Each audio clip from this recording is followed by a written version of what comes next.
ಬೆಂಗಳೂರಿನ ವಿಜಯನಗರದಲ್ಲಿರುವ scent John school ಎದುರು RPC ಲೇಔಟ್ನಲ್ಲಿ ನಿರ್ಮಾಪಕರಾದ Vishwanath GP ರವರ ವಿಶ್ವ ಪ್ರೊಡಕ್ಷನ್ ನೂತನ ಕಚೇರಿಯನ್ನ ಉದ್ಘಾಟನಾ ಸಮಾರಂಭವನ್ನು ಮಾಡಲಾಯಿತು. ದಿವ್ಯ ಸಾನ್ನಿಧ್ಯ ವಿಶ್ವ ಧರ್ಮಪೀಠ ಚಿಕ್ಕಮಗಳೂರಿನ ಡಾಕ್ಟರ್ ಶ್ರೀ ಜಯಬಸವಾನಂದ ಸ್ವಾಮೀಜಿರವರು ಹಾಗೂ ಗೋವಿಂದರಾಜನಗರ ವಿಧಾನಸಭಾ ಕ್ಷೇತ್ರದ ಶಾಸಕರಾದ ಸನ್ಮಾನ್ಯ ಶ್ರೀ ಪ್ರಿಯಕೃಷ್ಣರವರು ಆಗಮಿಸಿ ನೂತನ ವಿಶ್ವ ಪ್ರೊಡಕ್ಷನ್ ಕಚೇರಿಯನ್ನ ಯಶಸ್ವಿಯಾಗಲಿ ಅಂತ ಶುಭಾಶಯವನ್ನ ಕೋರಿದ್ದಾರೆ. ಇದೇ ಸಂದರ್ಭದಲ್ಲಿ ಹಲವಾರು ವಿವಿಧ ಕ್ಷೇತ್ರಗಳ ಗಣ್ಯರು, ಹಿತೈಷಿಗಳು, ಅಭಿಮಾನಿಗಳು ಆಗಮಿಸಿ ಹೂಗುಚ್ಛ ನೀಡುವ ಮೂಲಕ ವಿಶ್ವ ನಿರ್ಮಾಣ ಸಂಸ್ಥೆಯು ಕನ್ನಡ ಚಿತ್ರರಂಗಕ್ಕೆ ಒಳ್ಳೆಯ ಸದಾ ಪರಿಚಯ ಚಿತ್ರಗಳನ್ನು ಕೊಡಲಿ ಹಾಗೂ ಯಶಸ್ವಿಯಾಗಲಿ ಅಂತ ಶುಭಾಶಯವನ್ನ ಕೋರಿದ್ದಾರೆ. ಹಾಗೂ ಆಗಮಿಸಿದ್ದ ಎಲ್ಲಾ ಗಣ್ಯರಿಗೆ ಸನ್ಮಾನವನ್ನ ಕೂಡ ಮಾಡಿದ್ರು. ಇನ್ನು ಇದೇ ಸಂದರ್ಭದಲ್ಲಿ ಮಾತನಾಡಿದ ವಿಶ್ವನಾಥ್ ಜಿಪಿ ರವರು, ಕನ್ನಡ ಚಿತ್ರರಂಗದಲ್ಲಿ ಈಗಾಗಲೇ ಅತ್ಯದ್ಭುತ ಚಿತ್ರ ನಿರ್ಮಾಣ ಸಂಸ್ಥೆಗಳು ಇದೆ. ಅದರ ಜೊತೆ ಇಂದು ಒಳ್ಳೆಯ ಗುರಿ ಹಾಗೂ ಒಳ್ಳೆಯ ಉದ್ದೇಶವನ್ನಿಟ್ಟುಕೊಂಡು ವಿಶ್ವ ನಿರ್ಮಾಣ ಸಂಸ್ಥೆಯು ಸೇರ್ಪಡೆಯಾಗ್ತಾ ಇದೆ. ಅದೇ ರೀತಿ ಒಳ್ಳೆಯ ಸದಾಭಿರುಚಿಯ ಚಿತ್ರಗಳನ್ನ ಸಿನಿ ಪ್ರೇಕ್ಷಕರು ಮೆಚ್ಚುವಂತಹ ಚಿತ್ರಗಳನ್ನು ನಿರ್ಮಿಸಿ ಕೊಡುವುದರ ಜೊತೆಗೆ ಕನ್ನಡ ಚಲನಚಿತ್ರದ ಹೆಮ್ಮೆಯ ಪ್ರೊಡಕ್ಷನ್ ಆಗಿ ಹೊರಹೊಮ್ಮುವುದು ಕನ್ನಡ ಚಿತ್ರರಂಗವನ್ನು ನಂಬಿಕೊಂಡು ವೃತ್ತಿ ಮಾಡುವ ಟೆಕ್ನಿಷಿಯನ್ಸ್, ನಿರ್ದೇಶಕರು ಹಾಗೂ ಲೈಟ್ ಬಾಯ್ಸ್ ಹಲವಾರು ಹೊಸ ಕಲಾವಿದರಿಗೆ ಅವಕಾಶ ನೀಡುವ ಮೂಲಕ ವರ್ಷಕ್ಕೆ 1 ಅಥವಾ 2 ಚಿತ್ರಗಳನ್ನು ಕನ್ನಡ ಚಿತ್ರರಂಗಕ್ಕೆ ಕೊಡುಗೆ ನೀಡುವುದಾಗಿ ಹೇಳಿದರು. ಕನ್ನಡ ಚಿತ್ರಗಳನ್ನ ಚಿತ್ರಮಂದಿರಕ್ಕೆ ಬಂದು ನೋಡಿ, ಪೈರಸಿ ಬೇಡ ಅಂತ ಸಿನಿ ಪ್ರಿಯರಿಗೆ ಮನವಿಯನ್ನ ಮಾಡಿಕೊಂಡಿದ್ದಾರೆ. ಇವತ್ತು ಏನು ವಿಶ್ವ ಪ್ರೊಡಕ್ಷನ್ ಕಚೇರಿ ಉದ್ಘಾಟನೆ ಮಾಡೋ ಮುಖೇನವಾಗಿ ಕನ್ನಡ ಚಿತ್ರೋದ್ಯಮಕ್ಕೆ ಈಗಾಗಲೇ ಅದ್ಭುತವಾದಂತಹ ಬ್ಯಾನರ್ಗಳಿದೆ, ಅಂದರೆ ಸಂಸ್ಥೆಗಳಿದೆ, ಚಿತ್ರ ನಿರ್ಮಾಣ ಸಂಸ್ಥೆಗಳು. ಅದ್ರ ಜೊತೆ ವಿಶ್ವ ಪ್ರೊಡಕ್ಷನ್ ಸಂಸ್ಥೆಯು ಕೂಡ ಇವತ್ತು ಸೇರ್ಪಡೆ ಆಗ್ತಾ ಇದೆ. ಕನ್ನಡ ಚಿತ್ರೋದ್ಯಮಕ್ಕೆ ಒಂದು ಗುರಿಯನ್ನ, ಒಂದು ಉದ್ದೇಶನ ಇಟ್ಕೊಂಡು ಬಂದಿದ್ದೀವಿ. ಮುಂದೆ ಕನ್ನಡ ಚಿತ್ರೋದ್ಯಮಕ್ಕೆ ಒಳ್ಳೊಳ್ಳೆ ಅದ್ಭುತ ಜನ ಮೆಚ್ಚುವಂತಹ ಸಿನಿ ಪ್ರೇಕ್ಷಕರ ಒಂದು ಆಸೆಯನ್ನ ಮತ್ತು ಅವರಿಗೆ ಇರುವಂತಹ ಒಂದು ಇಷ್ಟದ ಚಿತ್ರಗಳನ್ನ ನೀಡೋ ಮುಖೇನವಾಗಿ ವಿಶ್ವ ಪ್ರೊಡಕ್ಷನ್ಸ್ ಕರ್ನಾಟಕದ ಕನ್ನಡದ ಹೆಮ್ಮೆಯ ಪ್ರೊಡಕ್ಷನ್ ಆಗಿ ಹೊರಹೊಮ್ಮುತ್ತೆ. ಪ್ರತಿ ವರ್ಷ 1 ಚಿತ್ರ ಅಥವಾ 2 ವರ್ಷಕ್ಕೆ 1 ಚಿತ್ರ ಆದರೂ ವಿಶ್ವ ಪ್ರೊಡಕ್ಷನ್ ಮುಖಾಂತರ ಮಾಡೋ ಮುಖೇನವಾಗಿ ಚಿತ್ರೋದ್ಯಮದಲ್ಲಿರುವಂತಹ ಅನೇಕ ಟೆಕ್ನಿಷಿಯನ್ಸ್ ಇರ್ಬೋದು, ಡೈರೆಕ್ಷನ್ ಡಿಪಾರ್ಟ್ಮೆಂಟ್ ಇರ್ಬೋದು, ಮತ್ತೆ ಇದು ಲೈಟ್ ಬಾಯ್ಸ್ ಇರ್ಬೋದು, ಅಥವಾ ಕಾರ್ಮಿಕರು ಇರ್ಬೋದು, ಅಥವಾ ಒಟ್ಟಾರೆಯಾಗಿ ಚಿತ್ರೋದ್ಯಮದಲ್ಲಿ ವರ್ಕ್ ಮಾಡೋದು ಅಂದರೆ ವೃತ್ತಿ ಮಾಡ್ತಾ ಇರುವಂಥವ್ರಿಗೆ ಉದ್ಯೋಗ ಅವಕಾಶವನ್ನು ಕೂಡ ಚಿತ್ರಗಳನ್ನು ಮಾಡೋ ಮುಖೇನವಾಗಿ ಅವ್ರಿಗೂ ಒಂದು ಉದ್ಯೋಗ ಮಾಡ್ದಂಗಿರುತ್ತೆ. ಹಾಗಾಗಿ ಆ ಉದ್ದೇಶದಿಂದ ವರ್ಷಕ್ಕೆ 1-2 ಚಿತ್ರಗಳನ್ನು ನಿರಂತರವಾಗಿ ಮಾಡಿ ವಿಶ್ವ ಪ್ರೊಡಕ್ಷನ್ ಮುಖಾಂತರವಾಗಿ ರಾಜ್ಯ ಮಾತ್ರ ಅಲ್ಲ, ಅಂತಾರಾಷ್ಟ್ರೀಯ ಮಟ್ಟದಲ್ಲೂ ಕೂಡ ವಿಶ್ವ ಪ್ರೊಡಕ್ಷನ್ ಸಂಸ್ಥೆಯ ಚಿತ್ರಗಳು ಸದ್ದು ಮಾಡಬೇಕು ಅಂತ ಹೇಳಿ ಈ ಮುಖಾಂತರವಾಗಿ ಇವತ್ತು ವಿಶ್ವ ಪ್ರೊಡಕ್ಷನ್ ಸಂಸ್ಥೆಯನ್ನ ನಮ್ಮ ವಿಜಯನಗರ ಕ್ಷೇತ್ರದ ಕಚೇರಿಯಲ್ಲಿ, ಕೇಂದ್ರ ಕಚೇರಿಯಲ್ಲಿ ಇವತ್ತು ಉದ್ಘಾಟನೆ ಮಾಡೋ ಮುಖೇನವಾಗಿ ಕನ್ನಡ ಚಿತ್ರೋದ್ಯಮಕ್ಕೆ ಪಾದಾರ್ಪಣೆ ಮಾಡ್ತಾ ಇದ್ವಿ. ಈಗಾಗಲೇ ರಾವೆನ್ ಅನ್ನೋ ಚಿತ್ರವನ್ನ ಈಗಾಗಲೇ ನಿರ್ಮಾಣ ಮಾಡಿ ಈಗ ಪೂರ್ಣ ಪೋಸ್ಟ್ ಪ್ರೊಡಕ್ಷನ್ ಅಲ್ಲಿದೆ. ಅಂದ್ರೆ ಇನ್ನು ನನ್ನ ಪ್ರಕಾರ ಸೆಪ್ಟೆಂಬರ್ 11 ಅಂದ್ರೆ ಅವತ್ತು ಸೆಪ್ಟೆಂಬರ್ 2 ವರ್ಷದ ಹಿಂದೆ ವಿಶ್ವ ಪ್ರೊಡಕ್ಷನ್ ಸಂಸ್ಥೆ ಅವತ್ತು ಬರ್ತ್ಡೇ ದಿವಸ ನಾವು ಮುಹೂರ್ತ ಮಾಡಿದ್ವಿ.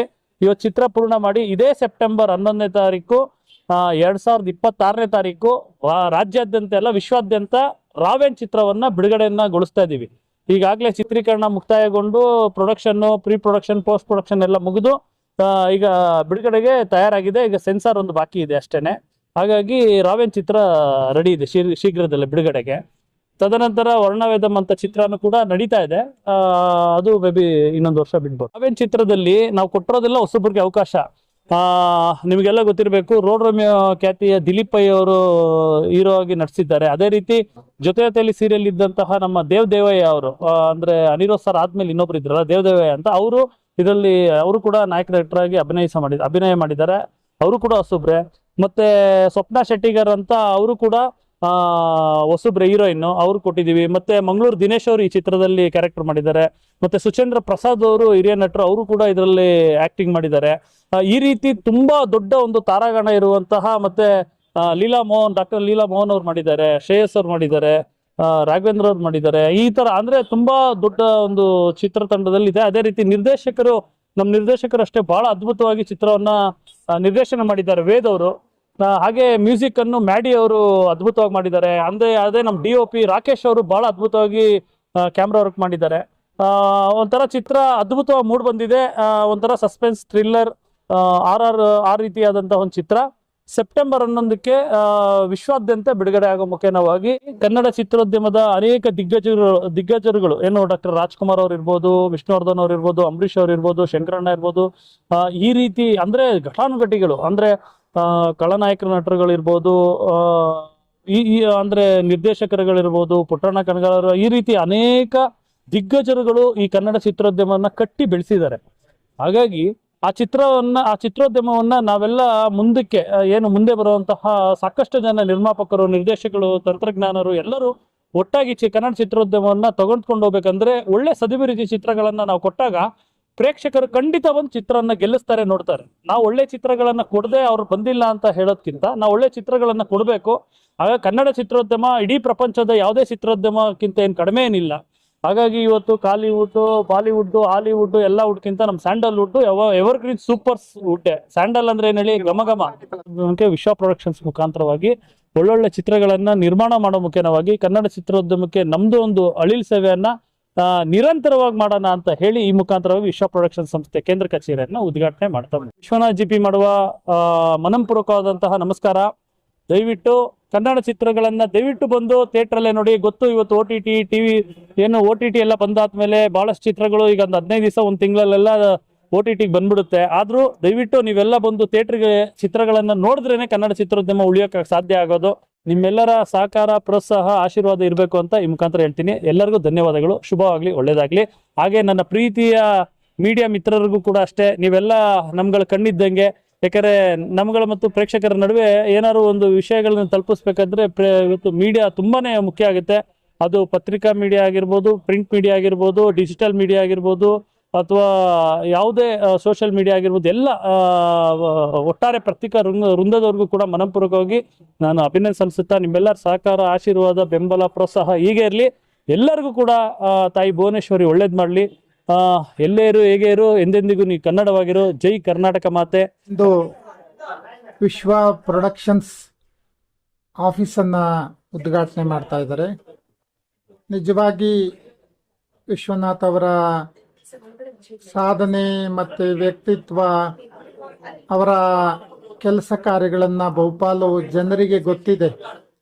ಕರ್ನಾಟಕ ರಕ್ಷಣಾ ವೇದಿಕೆ ಅಂತ ಹಲವಾರು ಸಂಘಟನೆಗಳಲ್ಲಿ ಇವರು ಒಂದು ಸಂಘಟನೆಯನ್ನ ಕಟ್ಟುತ್ತಾ ಹಂತ ಹಂತವಾಗಿ ಬೆಳೆದು ಇವತ್ತು ಒಂದು ಸಿನಿಮಾವನ್ನ ನಿರ್ಮಾಣ ಮಾಡುವ ಹಂತಕ್ಕೆ ಬಂದಿದ್ದಾರೆ. ಆಲ್ರೆಡಿ ಒಂದು ರಾವಿನ್ ಅಂತಕ್ಕಂಥ ಒಂದು ಸಿನಿಮಾವನ್ನ ಆಲ್ರೆಡಿ ಇನ್ನೇನು ಬಿಡುಗಡೆಗೆ ಸಿದ್ಧವಾಗಿದೆ.